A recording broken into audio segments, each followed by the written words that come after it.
Hey guys, what's up? It's Seth. Today is the 8th of June, 2013, and I am just making an update because I've had a lot of things happen recently that have really shocked me and surprised me, and I've kind of bottled it up, and I kind of wanted to talk about it a little bit on my channel.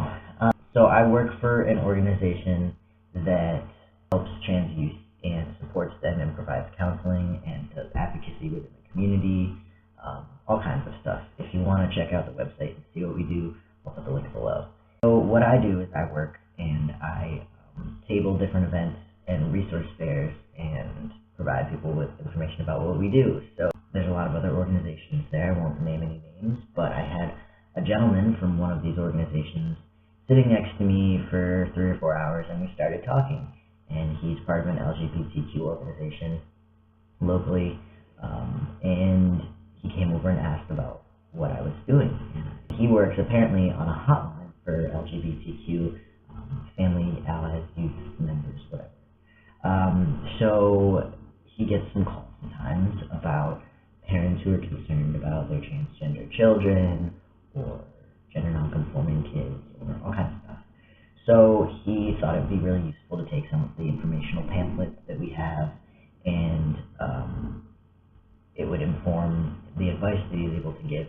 He came back over later and asked me if I myself was transgender, and I'm very open, so I said yes. And then it got very personal, and it was very strange because he identified himself as an older gay man.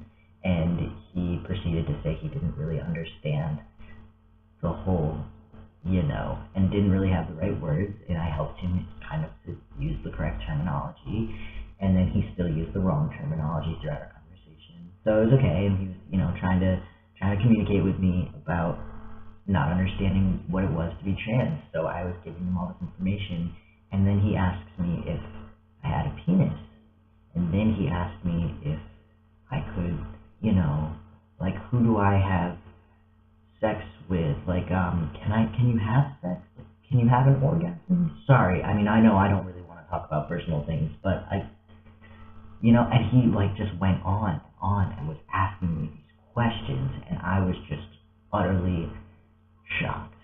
He asked me if I'd had the surgery, in quotes, and then just sat there expecting me to answer all these questions as if I wouldn't, be offended at all. Like, of course I want to talk about my genitalia because I'm transgender. Of course I want to tell you about my sex life because I'm transgender. That's just something I love discussing. Hold on a second.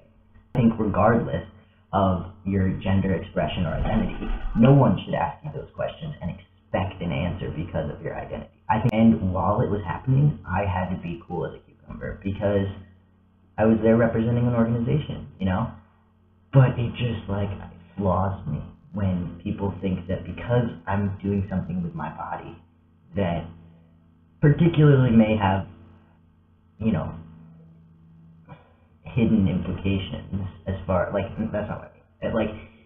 People may or may not know if trans people always get surgery or not. Those kind of questions are okay if you word them correctly.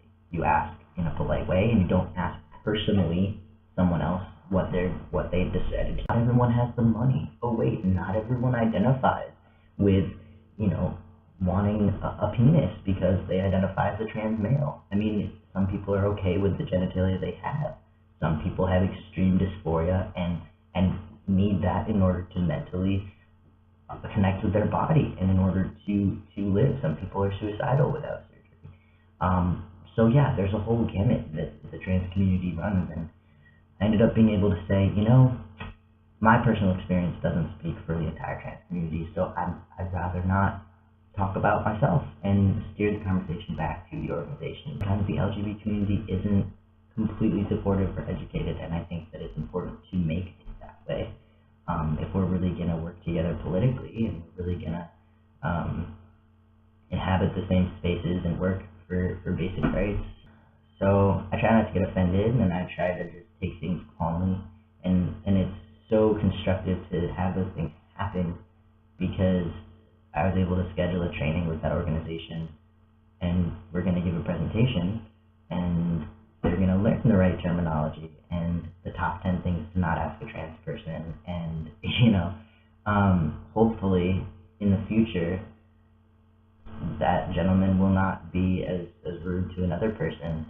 And I know that those are the questions in people's minds, but it's the way that you say it and it's the way that you go about it that's the most important. Like, anybody deserves respect and deserves privacy, and just because someone who's trans is changing things physically about themselves does not mean that you have a right to go in and ask physical questions, unless you have worded it correctly and gotten permission and are close with that person, the same way anyone would ask anyone else. So yeah, sorry, I just felt it was necessary for me to make this video because that's been on my mind a lot, and that's all I have to say at the moment. Feel free to agree or disagree in the comments below, but that was my experience.